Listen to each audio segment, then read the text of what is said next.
Alright, so you can see I kept working. So I filled in the colors for my woman here. So I did brown for her hat. There's a little black paint where her hair is sticking out from under the hat. And then I've gone ahead and painted her shawl and her skirt. But everything else has a 3D effect. This looks like a little kid worked on it.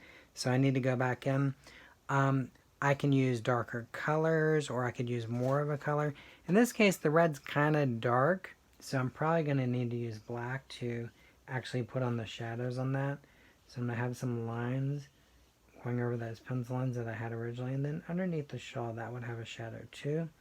So then clean out my brush. Don't want a lot of water in there, so I'm squeezing it out twice. And I'm going to pull that black so it fades and blends into the red, which is actually going to make it go further down because it's sort of mixing in some too. If you see that your black is like covering up your color, then you want to clean out your brush, get rid of it, and then keep going.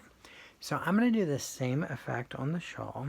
Then I'm going to do the same effect on the hat. That I'll actually show you guys before I stop. But I'm going to do the shadow on one side, here on the part touching her head, here on the brim. But then I don't want it to look like I'm tracing it. So I'm going to go back, clean out my brush. And I'm going to use a clean brush where I've squeezed out the water. I'm going to pull this so it curves around and blends in. And do the same thing here. So you see where that's really taking on more of a 3D effect, sort of brought it to the next level. So I'm going to be finishing my painting and you're going to be finishing yours. Good luck.